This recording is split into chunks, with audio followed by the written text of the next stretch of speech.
Hello there, boys and girls. Welcome to another episode of Sorry If I Spit When I Speak.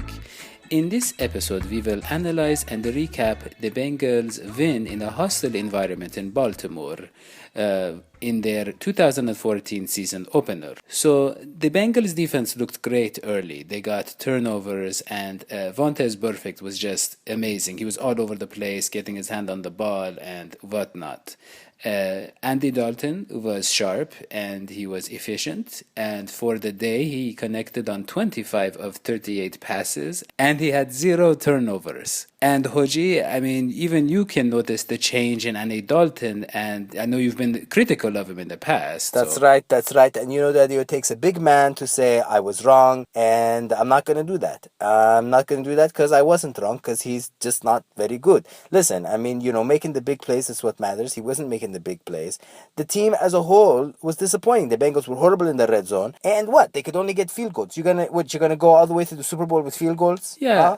Yeah, so anyways, Hoji, the defense even had a bad break when Vontaze went down with a concussion, apparently, and it was then that the Ravens made their run. Well, it was bound to happen, right? Look, forget perfect, okay? The secondary looks sloppy. They let Flacco complete a career-high 35 passes, and they almost gave up the game on a ridiculous 80-yard touchdown pass to Steve Smith, and where he duped the entire Bengals secondary. It was just immature playing. Yes, but, the Bengals were able to... Oh, hold on, Nama, hold on. Okay, now listen, okay? I know what you're going to say, and it's all the sports highlights, and everything's going to keep talking about the 77-yard touchdown pass with 5 minutes and 10 seconds left in the game, Dalton to AJ Green. I get it. It looked good. It was nice to watch. But listen, this is the reality of the situation, okay? Carl Schenk and I, Labor Day weekend, AJ Green invited us over to a beautiful barbecue at his house. And, I mean, it was really great. We had all kinds of, he had all these tofu stuff for me. It was nice.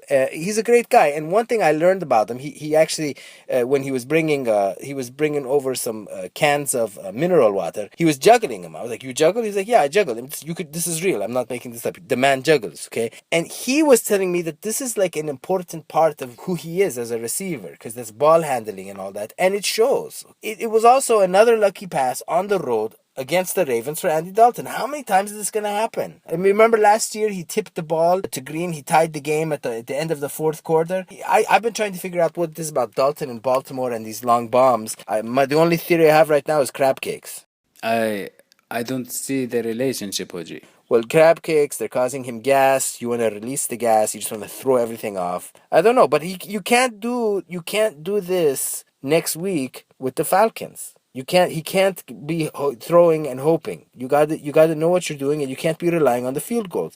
And here's why: the Falcon and the Raven, they're both predatory birds. The Bengal tiger is a predatory animal. Now, Native American emblemology, the Falcon is a solar emblem. It represents higher vision. The tiger, willpower, strength, courage. Now, the tiger did well against the Raven because now I'm going to refer to Celtic emblemology, which is it's a bird closely connected with bat. You're just taking from everywhere. Yeah, well, I'm putting them together. I'm making it's a big map. If you look on the map, I see. And so the Raven is all about intelligence. Now, the tiger can beat the Raven, but can it beat the Falcon? We're gonna find out next week. So anyway, the defense finally settled down after they got over the loss of their anchor, Burfict, and they made some huge plays in the end, sacking Flacco on consecutive plays to effectively end the game. And really, I think the difference we see with Paul Gunter is he has a special relationship with his players, where there is a certain type of communication where they really... Daddy-o, speaking about communication,